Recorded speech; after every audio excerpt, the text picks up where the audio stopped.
사이다 무비튼. 내가 고등학생일 때 엄마가 돌아가셨다. 그 무렵 아빠는 병마와 싸우고 있는 엄마를 외면하고 바람을 피웠다. 엄마가 세상을 떠나고 얼마 후 아빠는 고등학교 졸업할 때까지 생활비는 줄게. 근데 그 다음부턴 네가 알아서 살아. 라는 말을 남기고 집에서 나갔고 그 뒤로 나는 혼자서 살았다. 아빠가 말한 생활비는 방세 정도였고 그 외의 것에 대해서는 전혀 돈을 주지 않았다.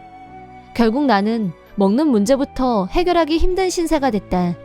아빠한테 연락해서 돈을 보내달라고 떼를 썼으면 혹시 보내줬을 수도 있지만 병든 아내를 버리고 바람 피우다 끝내는 자식마저 버린 인간하고 얘기하는 것조차 싫었다. 나는 고3이었고 수능 시험을 코앞에 두고 있었다. 하지만 나는 먹을 것을 사기 위해 돈을 벌어야 했고 알바를 할 수밖에 없었다.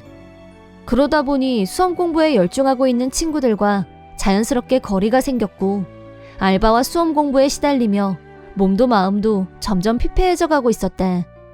그렇다고 해서 알바를 매일 하는 것도 아니어서 금전적으로 충족된 상황도 아니었다. 모든 것이 힘들었고 스트레스가 쌓여가면서 결국 정신적으로 무너지고 말았다. 사는 것 자체가 싫다는 생각밖에 안 들었고 학교에도 가지 않았다. 알바만으로는 생활을 할 수가 없어.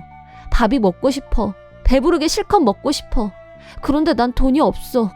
내 정신 상태는 극한 상황에 치달아 있었고 해서는 안 되는 생각까지 하고 있었다. 어느 날 밖에 나가서 정처 없이 걸어다니다 어떤 남자에게 내가 말을 걸고 있었다. 언뜻 봤을 때 30대 정도로 보이는 아저씨였다. 그 남자한테 말을 거는 순간 거짓말처럼 몸이 얼어붙었고 내 의지대로 말이 나오질 않았다. 만약 원조교제에 성공한다면 돈을 벌 수도 있다.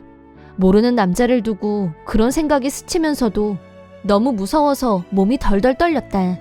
남자는 나를 빤히 쳐다보는가 싶더니 가볍게 미소를 짓는 것도 같았다. 학생 혹시 밥 못 먹었어? 라고 물었다. 그때 나는 적은 수입으로 월세를 내는 것도 빠듯해서 뼈만 앙상하게 남아있었다.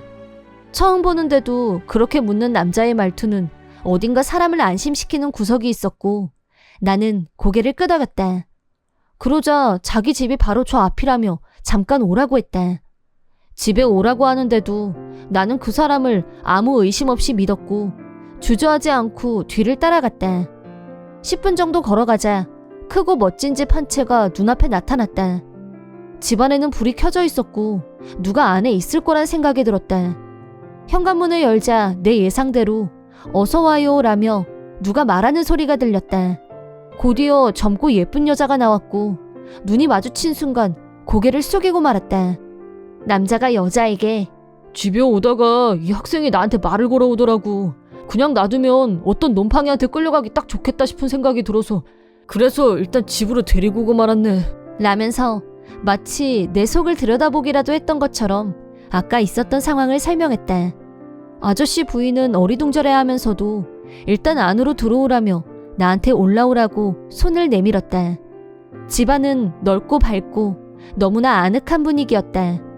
아마 부인은 저녁을 준비하고 있었을 거다. 집안 가득 배어나오는 맛있는 냄새에 내 배에서는 소리가 밥 먹으라는 소리에 정신없이 며칠 만인지도 기억이 희미했던 나는 배가 터지도록 눈치도 안 보고 쉴 새 없이 먹었다. 식사를 마친 후 나는 지금 내가 어떤 상황인지 설명을 드렸다. 그리고 처음 아저씨한테 말을 걸었던 목적에 대해서도 나는 부인한테 야단 맞을 각오를 하고 고개를 숙였다. 어쩌면 욕을 한바탕 들은 후에 바로 쫓겨날지도 모른다는 각오를 하고 있었는데 부인은 크게 한숨을 쉬는가 싶더니 어느새 내 손을 따뜻하게 잡으며 내 눈을 지그시 바라봤다. 너 자신보다 소중한 건 세상에 없어. 그걸 잊으면 언젠가 반드시 후회할 날이 올 거야. 명심해? 하지만 너무 막막하고 어떻게 살아야 할지 모르겠어요. 어느새 나는 목 놓아 울고 있었다. 그동안 내가 얼마나 힘들고 외롭고 막막했는지 모두 털어놓았다. 내가 내 안에 있는 걸 쏟아내는 동안 두 분은 아무 말도 하지 않고 끝까지 내 얘기를 들어주셨다. 그러다 부인이 당분간 우리 집에서 지내는 게 어때? 방도 비어있고 학교도 우리 집에서 등교하면 되잖아. 네? 그래도 어떻게 염치 없이 그런 신세를... 내가 그렇게 말하자 두 사람은 서로 쳐다보면서 웃었다. 좀 전에는 원조교제하자고 꼬셨다더니 갑자기 왜 체면을 차릴까? 내가 학생을 우리 집에 데리고 올 때부터 이미 속으로 어느 정도 생각하고 있던 일이니까 걱정하지 말고. 더구나 학생 아직 미성년자잖아. 혼자서 사는 게 결코 쉬운 일이 아닐 거야. 도와주겠다고 하는 어른이 있을 때 도움을 받는 건 애들의 특권이야. 너무 부담 갖지 마. 그래, 우리가 돕고 싶어서 그래. 그래도 내가 그러겠다는 말을 안 하고 계속 염치 없어 하자 두 분은 자신들이 살아온 얘기를 해주셨다. 젊고 멋있는 두 사람은 사업을 하고 있는데 젊은 나이에 꽤 큰 성공을 거둔 실력파였고 두 사람 모두 각자 사업을 하고 있다고 했다. 바로 몇 시간 전까지는 완전한 타인이었던 사람들한테 정말 신세를 져도 되는지 갈등이 생겼지만 이분들의 도움을 거절하면 나는 또 똑같은 일을 반복하게 될 거란 생각이 들었다. 이성을 상실할 정도로 무너져 내려가고 있었으니까. 결심을 굳힌 나는 아빠한테 연락을 했다. 학교는 계속 다닐 생각이고 기숙사가 있는 일자리를 구했으니까 집은 알아서 처분하라고. 나는 간단한 짐을 챙겨서 두 분의 집으로 이사를 왔다. 다시 학교에도 나가기 시작했고 부인이 경영하는 샵에서 재고 확인이나 청소 같은 잡무를 맡아 하면서 남은 고교 시절을 보냈다. 두 분은 여전히 잘해주셨고 먹고 자는 문제는 아무 걱정이 없었다. 뿐만 아니라 부인은 매일 맛있는 도시락을 등교할 때마다 꼭 챙겨주셨다.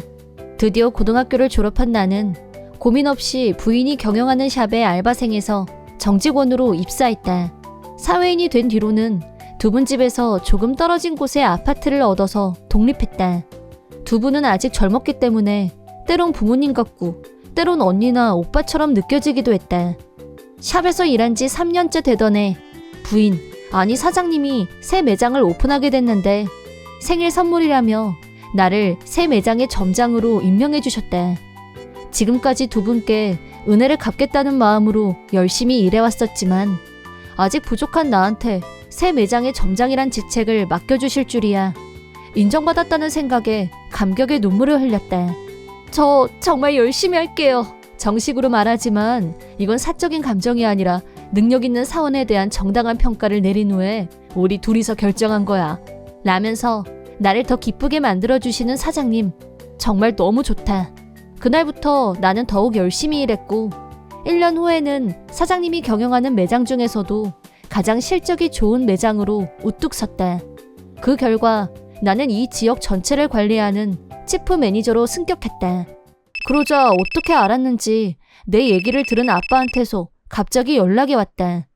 여자한테 빠져서 자식도 나 몰라라 할 땐 언제고 이제 와서 무슨 명목으로? 하는 생각을 하면서 전화를 받았다. 처음엔 너 잘 지내니? 아픈 데는 없고? 어쩌고 걱정하는 척하면서 말을 꺼내더니 본론은 역시 돈 때문에 전화한 거였다. 어디서 어떻게 누구한테 들었는지 모르겠지만 호적상 아빠라는 인간은 내가 회사에서 치프 매니저로 일하면서 잘 나간다는 말을 들은 후 돈 좀 줄 수 있냐는 말을 하려고 몇 년 만에 나한테 전화를 한 거였다.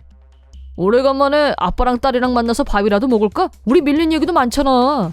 아예 말 나온 김에 우리 같이 살까? 아빠 사실 그동안 줄곧 후회했었어. 넌 아빠한테 하나밖에 없는 딸이잖아. 달랑 둘뿐인데 이상가족도 아니고 같이 사는 게 좋지 않을까 싶은데. 미안한데 이제 당신은 내 가족이 아니거든요? 나한테는 진짜 가족이 따로 있어요. 내가 가장 힘들고 어려울 때 나를 돌봐주고 아껴준 최고의 가족이. 뭐? 가족이 있다니? 뭔 소린지 알아듣게 말해야지. 라면서 아빠는 계속 뭐라고 했지만 그냥 전화를 끊어버렸다. 나중에 들어보니 아빠는 불륜 상대와 방탕하게 놀면서 몇 년을 보냈다는데 그러다 보니 빚이 눈덩이처럼 불어나면서 생활고에 시달리는 처지로 전락했다고 한다. 엄마를 버린 후 자식까지 버리고 무책임하게 살아온 아빠한테는 너무 딱인 벌이라고 생각한다. 그런 무늬만 아빠인 사람에게 동정심 1도 없고 절대 10원 한 장 줄 생각도 없다. 지금 나에게는 핏줄로 연결되어 있진 않지만 함께 걱정해주고 같이 웃어주는 멋진 가족이 있으니까. 그런 나의 가족에게 사랑스러운 남자아이가 태어났고 이모 마음으로 조카가 너무 사랑스럽다. 그러니까 나의 결론은 무의미한 아빠라는 존재는 지우고 앞만 보면서 내가 원하는 내 인생을 열심히 살 생각이다. 이번 영상은 어떠셨나요? 재밌게 보셨다면 구독, 좋아요에 댓글까지 달아주시면 감사하겠습니다. 그럼 다음 영상에서 만나요.